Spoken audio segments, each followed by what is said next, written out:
सबैजनामा तपाईहरुमाझ एउटा कथा लिएर उपस्थित भइसकेको छु।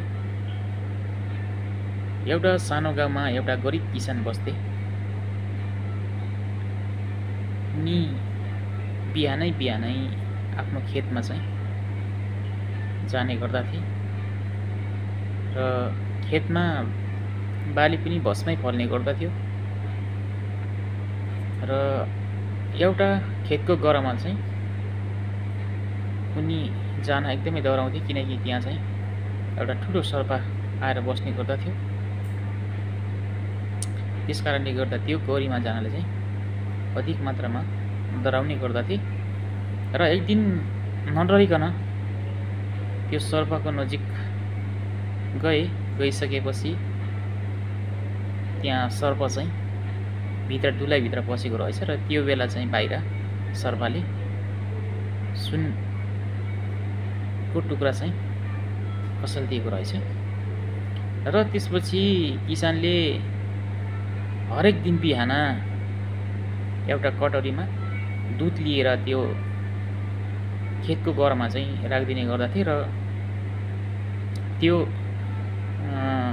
दुध अर्कान दिन हेर्दाखेरि त्यो दुध हुँदैनथ्यो र त्यसमा चाहिँ सुनको टुक्राहरू हुन्थ्यो र त्यसै गरी चलिरहेको थियो। किसानको जीविका पार्जन भइरहेको थियो र एक दिन किसान आफ्नो गाउँ छाडी अर्को गाउँमा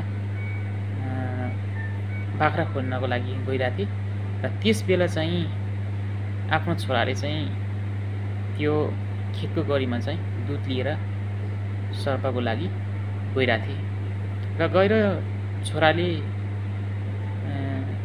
दुध हालिदिए।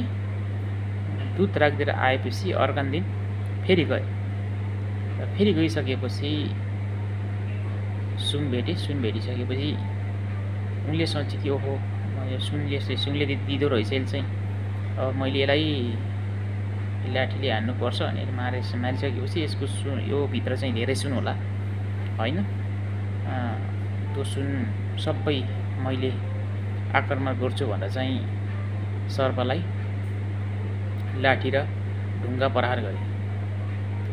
त्यसपछि सर्पले त्यो केटालाई दसेर चाहिँ त्यो केटो त्यही मृत्यु भयो। त्यसपछि किसान एकदमै दुखी भए। आफ्नो छोरा मरिसकेपछि किसान एकदमै दुखित भइसकेपछि कहीँ दिनपछि सर्पको जो गह्रीमा गए, सर्प बस्ने ठाउँमा, र फेरि पनि त्यही पहिला जस्तै गरेर चाहिँ दुध लिएर गए र सर्पले जवाब दिए कि अब म कुनै पनि हालतमा यो दुध पनि खाँदैन र तिमीलाई